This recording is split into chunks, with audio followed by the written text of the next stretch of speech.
Hello, friends. You are welcome to Sky Limit Institute of English. Today, we are going to learn chapter number 48 Something More. તો something મોરમાં આપણે સૌપ્રથમ જોશું મે હેવનો ઉપયોગ શું?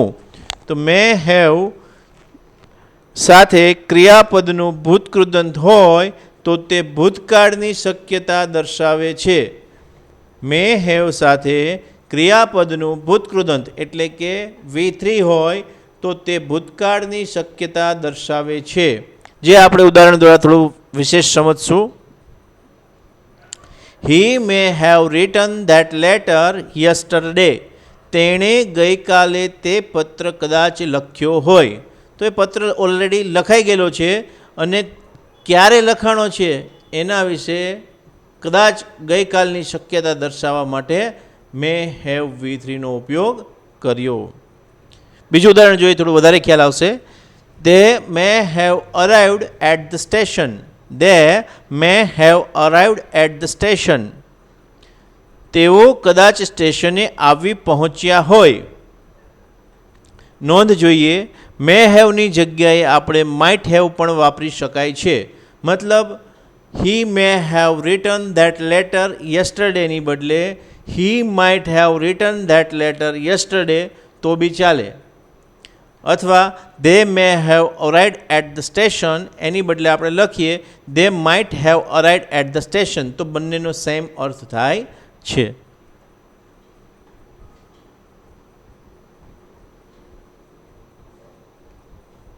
બીજું જોઈએ, ઇફ આઈ વેર. જ્યારે આપણે કોઈ આવશ્યક ધારણા કરતા હોય ત્યારે ત્રણેય પુરુષોમાં એકવચનમાં તેમજ બહુવચનમાં વેર વપરાય છે. ઉદાહરણ દ્વારા જોઈએ, થોડું વધારે ખ્યાલ આવશે. If I were you I should write to him soon. If I were you I should write to him soon. જો હું તમારી જગ્યાએ હોઉં તો તરત જ લખું. જો હું તમારી જગ્યાએ હોઉં તો તરત જ લખું. બીજું એક્ઝામ્પલ જોઈએ. If he were here he would certainly help me. જો તે અહીંયા હોય તો તે મને ચોક્કસ મદદ કરે. If I were on the moon I could see the earth. જો હું ચંદ્ર પર હોઉં તો હું પૃથ્વી જોઈ શકું.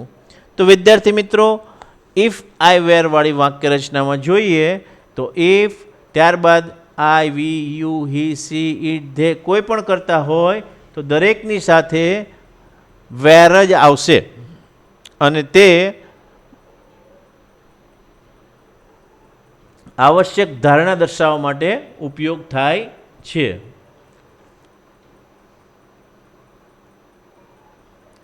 અનલેસ. જો વાળું ઉપવાક્ય નિષેધવાચક હોય તો અનલેસ વપરાય છે. આપણે અગાઉ ચેપ્ટર નંબર 32માં જોયું ઇફ, કન્ડિશન એન્ડ રિઝલ્ટ. તો ઇફ વાળું વાક્ય જ્યારે નેગેટિવ હોય તો એમાંથી ઇફ અને નોટને દૂર કરવું હોય તો ઇફ નોટ દૂર કરી વાક્યની આગળ અનલેસ મૂકી શકાય છે, જે આપણે ઉદાહરણ દ્વારા જોશું. ઉદાહરણ, if you do not work hard you may fail. તો એમાં ઇફ અને નોટને રિમૂવ કરીએ અને વાક્યની શરૂઆતમાં અનલેસ મૂકીએ. Unless you work hard you may fail. તો બંને વાક્યનો અર્થ સેમ રહે છે.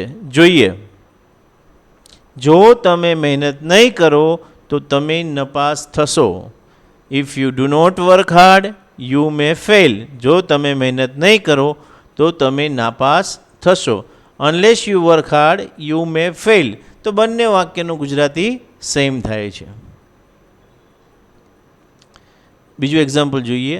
If he does not come I shall not go out. Unless he come, I shall not go out. જો તે નહીં આવે તો હું બહાર જઈશ નહીં.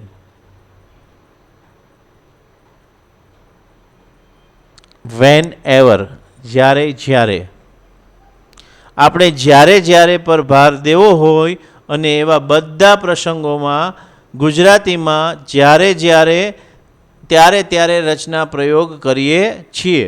ઉદાહરણ જોઈએ. Van ever I C him I find him Jolly. Van ever I C him I find હિમ જોલી. જ્યારે જ્યારે હું તેને મળું છું ત્યારે મને તે આનંદી દેખાય છે. Whenever I make mistake please tell me. જ્યારે જ્યારે હું ભૂલ કરું ત્યારે ત્યારે મને કહેજો. Whenever you help us we shall thank you. Whenever you help us we shall thank you. જ્યારે જ્યારે તમે અમને મદદ કરશો ત્યારે ત્યારે અમે તમારો આભાર માનીશું. તો વેન એવરનો અર્થ થાય છે જ્યારે જ્યારે ત્યારે ત્યારે, પણ આમાં વેન એવરનો અર્થ જ્યારે જ્યારે છે અને ત્યારે ત્યારેનો કોઈ અર્થ લીધેલો નથી. બેયનો અર્થ વેન એવરમાં સમાયેલો છે.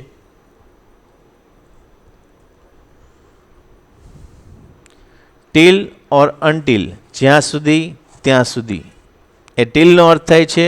અનટીલનો અર્થ જ્યાં સુધી નહીં ત્યાં સુધી નહીં. જેવી ગુજરાતી રચનાના વાક્યનું અંગ્રેજીમાં ભાષાંતર કરતી વખતે ત્યાં સુધી વાળો ભાગ પહેલાં લખાય છે, ત્યારબાદ ટીલ ઓર અનટીલ મૂકી જ્યાં સુધી વાળો ભાગ મુકાય છે. અનટીલનો ઉપયોગ નકારાત્મક ભાવવાળા વાક્યમાં થાય છે. જેમ ગુજરાતીનું વાક્ય રચના છે એમ અંગ્રેજીમાં ભાષાંતર કરતી વખતે ત્યાં સુધીવાળો ભાગ પહેલાં લખાય છે, ત્યારબાદ ટીલ ઓર અનટીલ મૂકી જ્યાં સુધીવાળો ભાગ મુકાય છે. અને અનટીલનો ઉપયોગ નકારાત્મક ભાવવાળા વાક્યમાં જ થાય છે. ઉદાહરણ જોઈએ એટલે વધારે ખ્યાલ આવશે. Do not go out until I come back. તો અનટીલ પછીનું વાક્ય છે જ્યાં સુધી હું પાછો ન આવું ત્યાં સુધી બહાર જતા નહીં. એટલે ડુ નોટ ગો આઉટ છે એ ગુજરાતીમાં પાછળ લખાય છે, આઈ કમ બેક છે એ ગુજરાતીમાં આગળ લખાય છે. બીજું એક્ઝામ્પલ જોઈએ. Work hard till you pass. Work hard till you pass. તમે પાસ થાવ ત્યાં સુધી સખત મહેનત કરો.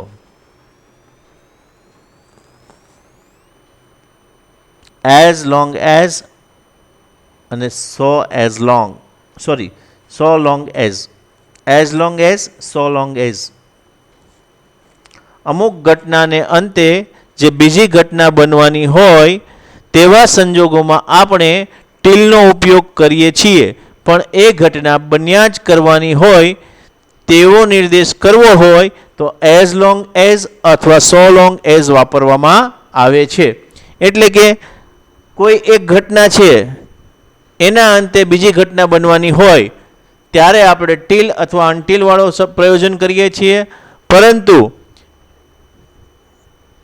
એ ઘટના બન્યા જ કરવાની હોય તેવો નિર્દેશ બતાવવાનો હોય ત્યારે આપણે એઝ લોંગ એઝ અથવા સો લોંગ એઝ વાપરીએ છીએ અથવા ઉપયોગ કરીએ છીએ. ઉદાહરણ જોશું તો વધારે ખ્યાલ આવશે. We shall stay here as long as plague continuous. જ્યાં સુધી પ્લેગ ચાલુ રહેશે ત્યાં સુધી અમે રહીશું. We shall stay here as long as plague continue. જ્યાં સુધી પ્લેગ ચાલુ રહેશે ત્યાં સુધી અમે અહીં રહીશું. મતલબ પ્લેગ કન્ટિન્યુ રહેવાની વાત છે ત્યાં સુધી તેઓ લોકોને અહીં નહીં રહેવાની વાત છે. માટે એક ઘટના જે બન્યા કરવાની છે એના માટે આપણે અહીંયા એઝ લોંગ એઝનો ઉપયોગ કરેલો છે. Work hard so as long as you are here. Work hard as long as you are here. જ્યાં સુધી તમે અહીં છો ત્યાં સુધી કામ કરો. Work hard as long as you are here. જ્યાં સુધી તમે અહીં છો ત્યાં સુધી કામ કરો.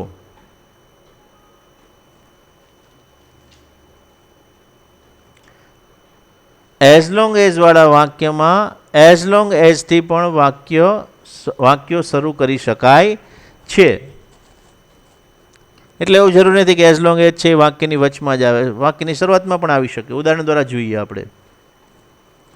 As long as the play continues we shall stay here. As long as you are here work hard. So long as વાળા વાક્યો વધારે ભાગે નકારમાં જોવા મળે છે. So long as you don't stop talking, I shall not teach you. So long as you don't stop talking, I shall not teach you. જ્યાં સુધી તમે વાતો કરવાનું બંધ નહીં કરો ત્યાં સુધી હું તમને ભણાવીશ નહીં. So long as you don't stop talking, I shall not teach you. જ્યાં સુધી તમે વાતો કરવાનું બંધ નહીં કરો ત્યાં સુધી હું તમને ભણાવીશ નહીં. તો એઝ લોંગ એઝ છે હકારાત્મક વાક્યમાં યુઝ થાય છે અને સો લોંગ એઝ છે નકારાત્મકતાવાળા વાક્યમાં યુઝ થાય છે. વેર એવર જ્યાં જ્યાં. જ્યાં જ્યાં માટે અંગ્રેજીમાં વેર એવર શબ્દ વપરાય છે. ત્યાં ત્યાં માટે અંગ્રેજીમાં કોઈ શબ્દ નથી. એનો ઉપયોગ જ્યાં જેવો જ થાય છે. જેમ કે ઉદાહરણ દ્વારા જોઈએ. I take my dog with me wherever I go. હું જ્યાં જ્યાં ગયો ત્યાં ત્યાં મારા કૂતરાને સાથે લઈ જાઉં છું.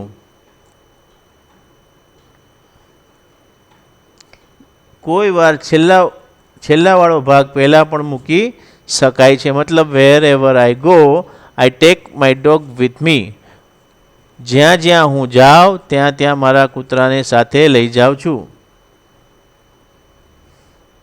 Wherever I go I take my dog with મી.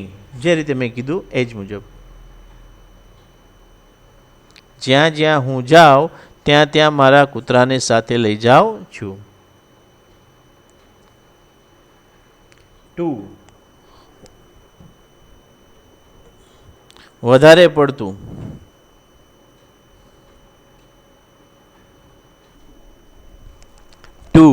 વધારે પડતું. ઘણીવાર સો ધેટને બદલે ટુ વાપરી શકાય છે. જેમ કે I am too tired to walk further. હું વધારે ચાલવા માટે વધુ થાકેલો છું.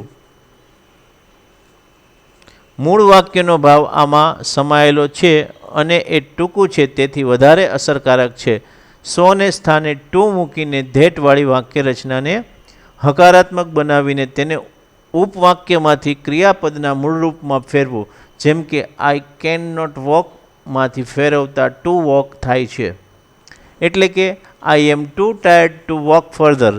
તો ટુ વોક ફર્ધર છે તો ટુ વોક છે એ જ્યારે સો ધેટવાળા વાક્યમાં હોય ત્યારે આઈ કેન નોટ વોક હોય છે અને એમાંથી શોર્ટ કરીને આપણે શું કરીએ છીએ? To walk. It is so hot that we can not play tennis. તો એનું શોર્ટ વાક્ય બનાવીએ તો it is too hot to play tennis. તો જે બીજું વાક્ય છે we can not play tennis તો એમાંથી સો ધેટ નીકળી જાય છે અને ઇટ ઇઝ પછી ડાયરેક્ટ ટુ મૂક્યું, ત્યારબાદ વિશેષણ છે હોટ એ મૂક્યું, ત્યારબાદ સીધું ક્રિયાપદનું રૂપ ટુ સાથે મૂક્યું ટુ પ્લે અને ત્યારબાદ જે કર્મ છે ટેનિસ તે મૂક્યું. તો it is too hot to play tennis. આ રીતનું સો ધેટમાંથી ટુમાં રૂપાંતરિત થાય છે. સો ધેટવાળી વાક્ય રચના જોઈએ. કારણ અને તેનાથી નિપજતા પરિણામનો નિર્દેશ આપણે કેટલીક વાર એટલું કે રચનાથી કરીએ છીએ. એટલું શબ્દ માટે અંગ્રેજીમાં શબ્દ સો છે અને કે માટે અંગ્રેજી શબ્દ ધેટ છે. ઉદાહરણ દ્વારા જોઈએ થોડી વધારે ખ્યાલ આવશે. I am so tired that I can not walk further. હું એટલો થાકેલો છું કે વધારે ચાલી શકતો નથી. I am so tired that I can not walk further. હું એટલો થાકેલો છું કે વધારે ચાલી શકતો નથી. It is so hot that we can not play tennis. એટલી ગરમી છે કે આપણે ટેનિસ રમી શકતા નથી.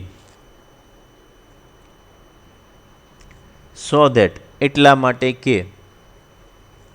એટલું કે રચનામાં સો અને ધેટ બંને જુદા હોય છે, જ્યારે એટલા માટે કે રચનામાં સો અને ધેટ એમ બંને ભેગા પાસે હોય છે. માટે જે પહેલાં આપણે જોયું સો ધેટ અને આ સો ધેટ બંને અલગ છે. બરાબર.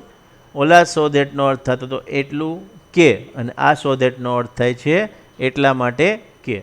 ઉદાહરણ દ્વારા જોઈએ વધારે ખ્યાલ આવશે. He works hard so that he may win a prize. He works hard so that he may win a prize. તે સખત મહેનત કરે છે એટલા માટે કે તે ઇનામ મેળવે. He works hard so that he may win a prize. તે સખત મહેનત કરે છે એટલા માટે કે તે ઇનામ મેળવે. તે ઇનામ મેળવવા માટે તે સખત મહેનત કરે છે. Run fast so that we may catch the train. Run fast so that we may catch the train. ઝડપથી દોડો એટલા માટે કે આપણે ગાડી પકડી શકીએ. આપણે ગાડી પકડી શકીએ એટલા માટે ઝડપી દોડો. આપણે ગાડી પકડી શકીએ એટલા માટે જલ્દી દોડો. In order that. સો ધેટને બદલે ઇન ઓર્ડર ધેટ પણ વાપરી શકાય છે. જેમ કે speak loudly in order that we may hear you. આ રચનામાં મે વપરાય છે. ઉદાહરણ દ્વારા જોઈએ. The book is so costly that I can not buy it. ચોપડી મોંઘી છે માટે હું તે ખરીદી શકું એમ નથી. The book is costly in order that I cannot buy it. As soon as. તરત જ નો ભાવાર્થ દર્શાવવા અંગ્રેજીમાં as soon as વપરાય છે. As soon as I reached the station, the train left. જેવો હું સ્ટેશને પહોંચ્યો કે તરત જ ગાડી ઉપડી ગઈ. As soon as I reached the station, the train left. જેવો હું સ્ટેશને પહોંચ્યો કે તરત જ ગાડી ઉપડી ગઈ. As soon as the army arrived, the enemy ran away. જેવું લશ્કર આવી પહોંચ્યું કે તરત જ શત્રુ નાસી ગયા. જેવું લશ્કર આવી પહોંચ્યું કે તરત જ શત્રુ નાસી ગયા. નો સુનર ધેન. તરત જ નો ભાવાર્થ દર્શાવવા નો સુનર ધેનની પણ રચના થાય છે. જ્યાં જ્યાં એઝ સુન એઝ વાપરી શકાય ત્યાં ત્યાં નો સુનર ધેન વાપરી શકાય છે. એઝ સુન એઝવાળા વાક્યમાં પ્રશ્નાર્થ વાક્યની જેમ ક્રિયાપદને કર્તાની આગળ મૂકવું, ત્યારબાદ પાછલા ઉપવાક્યની આગળ ધેન લખવું. તરત જ નો ભાવાર્થ દર્શાવવા નો સુનર ધેનની પણ રચના થાય છે. જ્યાં જ્યાં એઝ સુન એઝ વાપરી શકાય છે ત્યાં ત્યાં નો સુનર ધેન વાપરી શકાય છે. એઝ સુન એઝવાળા વાક્યોમાં પ્રશ્નાર્થ વાક્યની જેમ ક્રિયાપદને કર્તાની આગળ મૂકવું, ત્યારબાદ પાછલા ઉપવાક્યની આગળ ધેન લખવું. ઉદાહરણ દ્વારા જોઈએ થોડું વધારે ખ્યાલ આવશે. As soon as the bell rang, the boys left the school. As soon as the bell rang, the boys left the school. No sooner did the bell ring than the boys left the school. No sooner did the bell ring than the boys left the school. તો બંને સેન્ટેન્સનો અર્થ એક જ થાય છે. Scarcely when. Scarcely when. ભાગ્યે જ તરત જનો ભાવાર્થ દર્શાવવા માટે સ્કેર્સલી વેન વપરાય છે. ભાગ્યે જ કે તરત જ એવો ભાવાર્થ દર્શાવવા સ્કેર્સલી વેન વપરાય છે. ઉદાહરણ જોઈએ. Scarcely had the doctor gone to bed when an urgent call came. Scarcely had the doctor gone to bed when an urgent call came. Doctor પથારીમાં સૂતા કે તરત જ બોલાવવા માટે તાકીદનો સંદેશો આવ્યો. ઉપરના વાક્યમાં તરત જનો ભાવાર્થ વધારે ભારપૂર્વક દર્શાવવો હોય તો સ્કેર્સલી વાક્યની શરૂઆતમાં લખાય છે અને ત્યાર પછી પ્રશ્નાર્થ જેવી વાક્યરચના થાય છે. વેનવાળા ભાગમાં કશો ફેરફાર થતો નથી. અગાઉ જોયું તે વાક્ય આ પ્રમાણે જોઈ શકાય. ઉદાહરણ જોઈ લઈ. Scarcely had the doctor gone to bed when an urgent call came. Scarcely will you have reached the school when you will have to come home again. Hardly when. Scarcely when જેવું જ છે. પહેલાના વાક્યમાં scarcely when વપરાયું તે જ અર્થમાં hardly પણ વાપરી શકાય છે. જેમ કે ઉદાહરણ દ્વારા જોઈએ. Hardly had the doctor gone to bed when an urgent call came. તો સ્કેર્સલીની જગ્યાએ માત્ર ને માત્ર હાર્ડલી મૂકવામાં આવે છે, બાકી કોઈ ચેન્જીસ થતો નથી. ડૉક્ટર પથારીમાં સૂતા કે તરત જ બોલાવવા માટે તાકીદનો સંદેશો આવ્યો.